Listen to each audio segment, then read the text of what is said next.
আমরা যখন রকমারি ইফতার সাজিয়ে আমরা আলোচনা করতে বসেছি, ঠিক এই সময়টাতেই আমরা জানি আমাদের গাজার ভাই বোনেরা অনেকেই তাদের সন্তানের লাশ খুঁজে বেড়াচ্ছেন। অনেকে হয়তো ধ্বংসস্তূপের মধ্যে চাপা পড়া সেই প্রিয়জনটাকে উদ্ধার করবার ব্যর্থ চেষ্টা করছেন। আমরা যখন রকমারি খাবার সামনে রেখে কি দোয়া পড়ব, কি দোয়া করব, সেটা নিয়ে আমরা মগ্ন আছি, ঠিক তখন তারা হয়তো হসপিটালে নিজের আত্মীয় স্বজন নিয়ে হয়তো দৌড়াদৌড়ি করছেন, হয়তো অ্যানেস্থেসিয়া পর্যন্ত নাই, অপারেশন করবার মতো মিনিমাম যে আয়োজন সেটা পর্যন্ত নাই। আমরা যে দেশে বসবাস করছি, আমাদের এই প্রিয় স্বদেশে, আজকের গাজার মুসলমানদের রক্তচোষা, ফিলিস্তিনি মানুষের রক্তচোষা, সকাল বিকাল শিশুদের রক্ত দিয়ে যারা নাস্তা করে এবং খাবার খায়, নির্লজ্জভাবে যারা যুদ্ধবিরতি ভঙ্গ করে ঠিক 17ই রমজানকে নির্বাচন করে, ঐতিহাসিক বদর দিবসকে নির্বাচন করে ওই দিনের সাহরির সময় আঘাত, এটা পরিকল্পিত। প্রতি বছর আপনারা লক্ষ্য করে থাকলে দেখবেন, গত বছর, তার আগের বছর, তার আগের বছর, টানা কয়েক বছর আমার পরিষ্কার মনে আছে, ঠিক রমজান মাসে আঘাতটা করা হয়। এবং যত যুদ্ধবিরতি ইত্যাদি মুখে বলা হোক না কেন, চির মুনাফিকের পরিচয় দিয়ে তারা মুসলমানদেরকে ঠিক রমজান মাসে, ঈদের দিনে, 17ই রমাদান, এই দিনগুলোকে বাছাই করে করে তারা আঘাত করে। আমাদের এই দেশে সে সকল আঘাতকারী নরপিশাচদের যে সমস্ত আদর্শের ধারকরা আছে, তাদের গলার জোর এত বেশি। আমার অবাক লাগে, আমরা বেঁচে থাকতে এই দেশে অন্তত বসে কিভাবে এই মানুষ খেকোদের আদর্শের ধ্বজাধারীরা উঁচু গলায় এদেশে কথা বলতে পারে। কতটা নির্লজ্জ হলে মানুষ, কতটা বেহায়া হলে মানুষ এরকম খুনের সপক্ষে সাফাই গাওয়া কিংবা খুনিদের ব্যাপারে মৌন সমর্থন, নানাভাবে তাদের আদর্শের সমর্থন একজন মানুষ কিভাবে করতে পারে। ধর্মীয় দৃষ্টিভঙ্গি আমরা একটু সাইডেই রাখলাম। আমার মনে হয় এটার জন্য আমাদেরও দায় আছে। আমরা একটু ঝেড়ে কাশতে পর্যন্ত অনেক বেশি ভয় পাই। আমাদের কাছে আমাদের চাকরি, আমাদের অবস্থান, এগুলা এত বড় হয়ে দাঁড়ায় যে আমার মিনিমাম বিবেকের তাগাদায় যে কথাটা বলা দরকার, যে দায়িত্বটুকু পালন করা দরকার, সে দায়িত্বটুকু পালন করতে পর্যন্ত অনেক সময় আমরা পারি না। আল্লাহ তাআলা আমাদেরকে অন্তত এখন সুযোগ করে দিয়েছেন, অন্তত মুখ ফুটে কথা বলবা। আমরা যদি সে দায়িত্বটুকু পালন না করি, তাহলে আল্লাহর কাছে আমাদের দায় হবে অনেক বেশি। আপনারা যারা এখানে উপস্থিত আছেন, অনেক সিনিয়র শিক্ষকবৃন্দ আছেন যারা আমার পিতৃতুল্য, যারা আমার শ্রদ্ধেয় বড় ভাই তুল্য, আমার শিক্ষক তুল্য, আমি বিনয়ের সাথে আপনাদের কাছে আরজ করতে চাই, শুধু স্মরণ করিয়ে দিতে চাই, যেটা আপনারা জানেন, জানা কথাটাকে আবার আপনাদেরকে রিমাইন্ড করে দিচ্ছি। কারণ আল্লাহ তাআলা বলেছেন, ওয়াযাক্কির ফাইন্না যিকরা তানফাউল মুমিনিন, ঈমানদারদের উপকার হয় স্মরণ করিয়ে দিলে। সেই অর্থে, সেই কারণে আপনাদেরকে একটু স্মরণ করিয়ে দিচ্ছি। নবী করিম সাল্লাল্লাহু আলাইহি সাল্লাম কিন্তু আমাদেরকে নির্দেশ করেছেন সৎ কাজে আদেশ দিতে এবং অসৎ কাজের বাধা প্রদান করতে। আপনারা জাতির বিবেক, আপনারা আল্লাহ তাআলার পক্ষ থেকে যে সম্মানের অধিকারী হয়েছেন, এদেশের অন্য বহু শ্রেণী পেশার মানুষ এত সম্মানের অধিকারী নন। আল্লাহ আপনাদেরকে যে সামাজিক অবস্থান দিয়েছেন, এই সমাজের উপর আপনাদের যতটা প্রভাব আছে, আল্লাহ তাআলার কাছে তার দায়ও কিন্তু অনেক বড়। নবী করিম সাল্লাল্লাহু আলাইহি ওয়াসাল্লাম সেই হাদিসটি আমরা শুনেছি, কুল্লুকুম আলা কুল্লুকুম রাইন ওয়া কুল্লুকুম মাসউলুন আন রাইয়াতিহি, তোমরা সবাই দায়িত্বশীল। সো সবাই যার যার দায়িত্বের পরিধি অনুপাতে আল্লাহর কাছে জিজ্ঞাসিত হতে হবে। যার দায়িত্ব এর পরিধি যত বড় হবে, যার সামাজিক অবস্থান যত বড় হবে, আল্লাহর কাছে তার জবাবদিহিতাটাও তত বড় হবে। আমরা আজ নির্যাতিত ফিলিস্তিনিদের পক্ষে দু চার কলম লেখা, তাদের সহমর্মী হয়ে কখনো রাস্তায় একটু মানববন্ধন করা, কখনো একটু কোথাও একটু দাঁড়ানো, কোথাও যথাবিহিত নিয়ম শৃঙ্খলার মধ্যে থেকেও আমরা একটু প্রতিবাদ করা, এই দায়িত্বটুকু পর্যন্ত আমরা অনেকে পালন করছি না। আমি খুব লজ্জিত হই একজন বাংলাদেশি হিসেবে, কারণ ফিলিস্তিন ইস্যুতে বাংলাদেশের মতো এরকম নির্লজ্জভাবে এতটা নীরবতা, নিস্তব্ধতা পৃথিবীর কোনো দেশে আমার চোখে পড়েনি। জাপানের মতো দেশে গত বছর ফিলিস্তিনি হামলার সময় আমি টোকিওতে ছিলাম, এত বড় মিছিল, জাপানের মতো দেশে যেখানে মুসলমান এত কম, যে সংখ্যা উল্লেখ করবার মতো না, সেখানে এত বিশাল বড় মিছিল এবং সেখানে বিভিন্ন দূতাবাস ঘেরাও এত চমৎকারভাবে হয়েছে যে আমার দেশে পর্যন্ত হচ্ছে না। এবং সেখানে ইহুদি কোম্পানিগুলো, বিশেষ করে যে ফুড চেইন স্টোর যেগুলো আছে, সেগুলোর সামনে যে পরিমাণ মাছি মারে, এটা আমি নিজের চোখে যেটা দেখেছি, দুর্ভাগ্য আমার দেশে মানুষের ভিতরে সেরকম কোনো সেন্স পর্যন্ত নাই।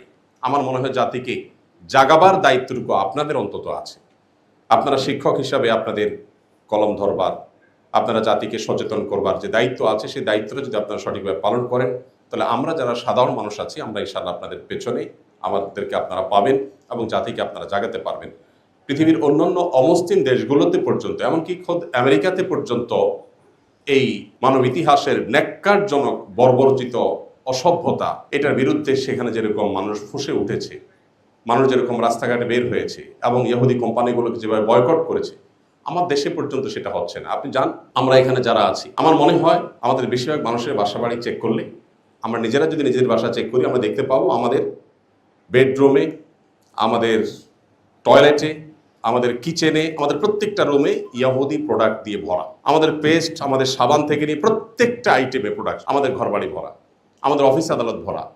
অথচ আমার দেশীয় প্রোডাক্ট আছে, একটু মান হয়তো কম হবে, দাম হয়তো একটু বেশি হবে। আমরা অনেক দেশত্ববোধের কথা বলি, কিন্তু আমাদের ব্যবহারিক জীবনে সেটার কোনো ছিটে ফোঁটা আমরা দেখতে পাই না। আমি বাংলাদেশ বিমানে একবার কোথাও যাচ্ছিলাম, দেখলাম আমাকে কোকা কোলার একটা বোতল দেওয়া হলো। আমি বললাম, কেন কোকা কোলা খাবো? আমি আমার কেরিয়ারে বসে আমি কেন কোকা কোলা খাবো?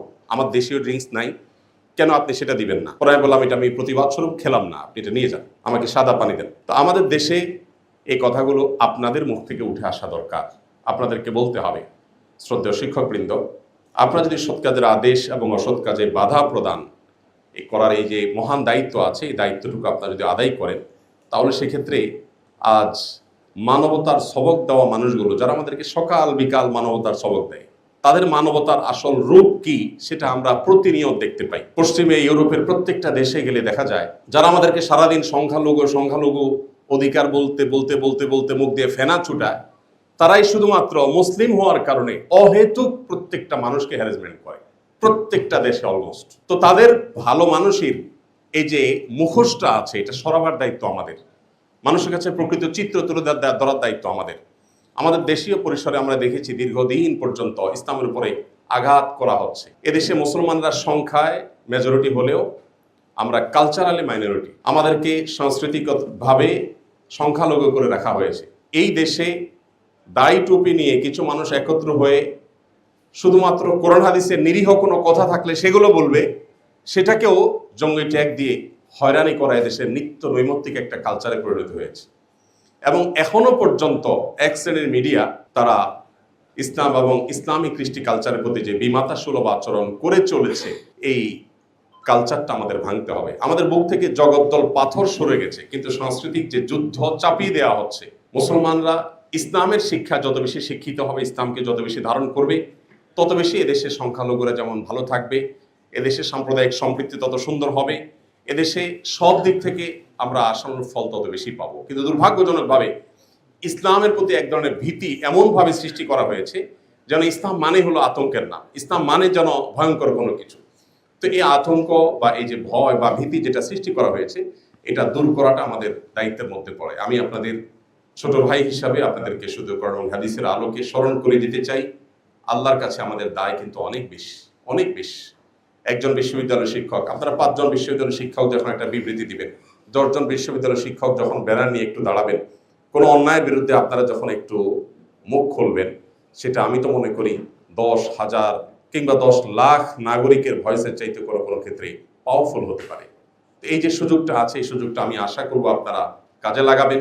এই যে আপনারা ডাক দিয়েছেন, সমস্ত কাজ রেখে আমি ছুটে চলে আসছি। এই গোটা রমজান মাসে 2টা প্রোগ্রামে আমি গিয়েছি, একটা ইবনে সিনা ডাক্তারদের প্রোগ্রামে, আর হলো এই প্রোগ্রামে। এছাড়া থার্ড কোনো প্রোগ্রামে আমি যাইনি। 2টা মিনিস্ট্রির প্রোগ্রাম সরকারি ছিল, হাতে পায়ে ধরে বিনয়ের সাথে মাপ চেয়ে আমি ওজোর খাই করে ছুটে আসছি, আমি যাই নাই। এই পুরো রমজানে কোথাও আমি যাই নাই, কোনো ইফতার প্রোগ্রামে যাই নাই, কোনো শিল্প প্রতিষ্ঠানের প্রোগ্রামে যাই নাই, কোনো টেলিভিশন চ্যানেলের কোনো প্রোগ্রামে যাই নাই। একমাত্র প্রোগ্রাম ইফতারের আগ মুহূর্তে শুধু এখানেই আসছি, আর কোথাও যাই নাই। এমনকি দেশে বাইরেও যাই নাই। এমনকি রমজানে ওমরা করতাম, সেটাও এবছর যাই নাই, শারীরিক অসুস্থতা, অন্যান্য ব্যস্ততার কারণে। এই প্রোগ্রামটা আমার কাছে অনেক বেশি গুরুত্বপূর্ণ মনে হয়েছে। কেন?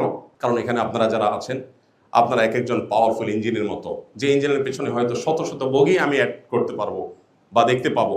তো আপনারা যদি আপনাদের জায়গা থেকে, ইসলাম বড় অসহায় হয়ে আছে আমাদের এই দেশে, এই ভূখণ্ডে মানুষ ধর্মপ্রাণ, হিন্দুরা, খ্রিস্টানরা, মুসলমানরা সবাই যার যার ধর্মে ধর্মপ্রাণ।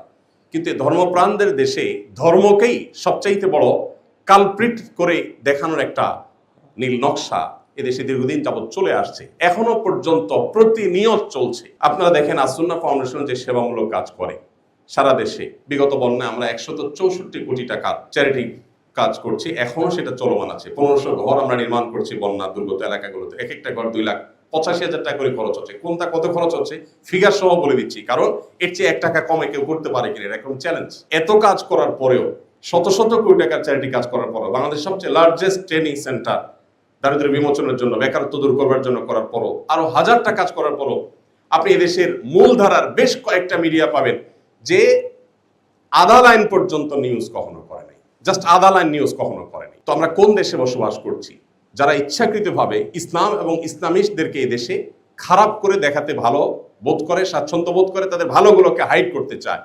আমার মনে হয় এক্ষেত্রে আপনাদের অনেক বড় ভূমিকা রাখার সুযোগ আছে। সংখ্যালঘু কয়েকজন, সংখ্যায় খুবই কম এরকম কয়েকজন বা সীমিত সংখ্যক মানুষ তারা ন্যারেটিভ দাঁড় করায় এবং সেই ন্যারেটিভ তারা জাতির কাছে হাজির করে, তারা বয়ান হাজির করে। আর আমরা যারা আল্লাহ তার রাসূলের প্রতি বিশ্বাসী, আমরা যারা ইসলামী মূল্যবোধে বিশ্বাস করি, আমরা আমাদের দায়িত্বটুকু পালন করি না। আল্লাহর কাছে কি জবাব দিতে হবে, নবী করিম সাল্লাল্লাহু আলাইহি সাল্লামের কাছে কি জবাব দিতে হবে কিয়ামতের ময়দানে? যদি তিনি জিজ্ঞাসা করেন যে আমার দিনকে এত ছোট করা হয়েছে, আমার দিনকে এত তুচ্ছ করা হয়েছে, আমার আদর্শকে এত বাজেভাবে উপস্থাপন করা হয়েছে, তোমরা তোমার আদর্শে বিশ্বাসী ছিলে, তোমরা তোমার দায়িত্বটা কতটা পালন করেছো? আমার তো মনে হয় যে আপনারা সবাই যদি আপনাদের জায়গা থেকে, আমরা যদি সবাই আমাদের জায়গা থেকে আমাদের রোলটা প্লে করতে পারি, আমাদের দায়িত্বটা পালন করতে পারি, তাহলে ইনশাআল্লাহ আমরা এই দেশে দীর্ঘদিন যাবৎ যে জুলুম দেখে আসছি, যে বৈষম্য দেখে আসছি, ইসলামের প্রতি বিশেষ করে যে বিমাতাসুলভ আচরণ আমরা দেখে আসছি, সেটা হয়তো কিছুটা হলেও লাঘব করা সম্ভব হবে। তো আমি আশা করব যে আপনারা কাঁধে কাঁধ মিলিয়ে, বিশেষ করে সিনিয়ররা যারা আছেন তারা নেতৃত্ব দিয়ে আমাদেরকে এগিয়ে নিয়ে যাবেন। ইনশাআল্লাহ আপনাদের এগিয়ে যান, আপনাদের পেছনে পুরো জাতিকে আপনারা পাবেন।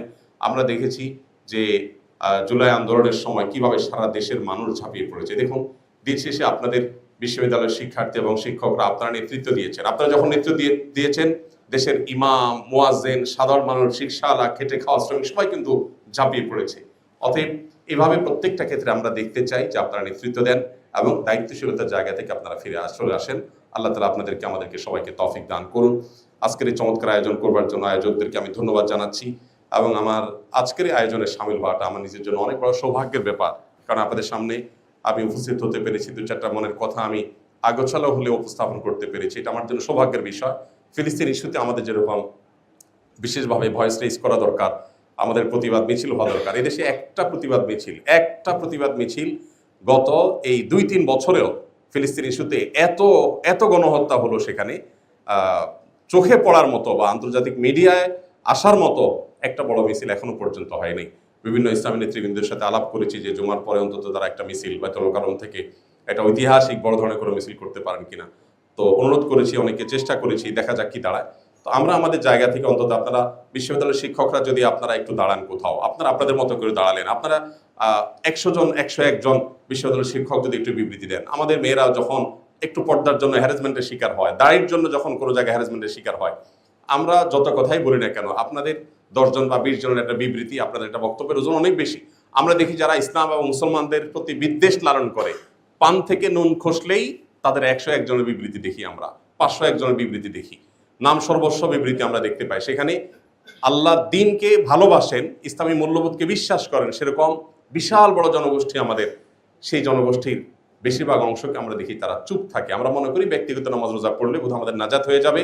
আমর বিল মারুফ এবং নাহি আনিল মুনকার, সৎ কাজের আদেশ এবং অসৎ কাজের বাধা প্রদান না করলে আল্লাহর কাছে জবাবদিহি করা লাগবে, এই দায়িত্ববোধটা আমাদের অনেকেরই কিন্তু একেবারেই স্মরণ নেই। আমি সেটা আমার নিজেকে স্মরণ করিয়ে দিচ্ছি, আপনাদেরকেও স্মরণ করিয়ে দিচ্ছি। আল্লাহ তাআলা আমাদের সবাইকে আমাদের দায়িত্বশীলতার জায়গা থেকে সৎ কাজের আদেশ এবং অসৎ কাজে বাধা প্রদান সর্বশক্তি দিয়ে আমাদের সামর্থ্যের মধ্যে থেকে আল্লাহ তাআলা আদায় করার তৌফিক দান করুন। আল্লাহ আমাদের প্রিয় স্বদেশকে ভালো রাখুন গাজার মুসলমানদের এবং তাদের পর যে অভিশপ্তরা আজ এই বর্বরচিত হামলা চালাচ্ছে, আল্লাহ রাব্বুল আলামিন এই অভিশপ্তদের প্রতি আল্লাহর অভিশাপ বর্ষণের দৃশ্য আমাদেরকে দেখে যাওয়ার তৌফিক দান করুন। আস-সুন্নাহ ফাউন্ডেশন, উম্মার স্বার্থে সুন্নাহর সাথে।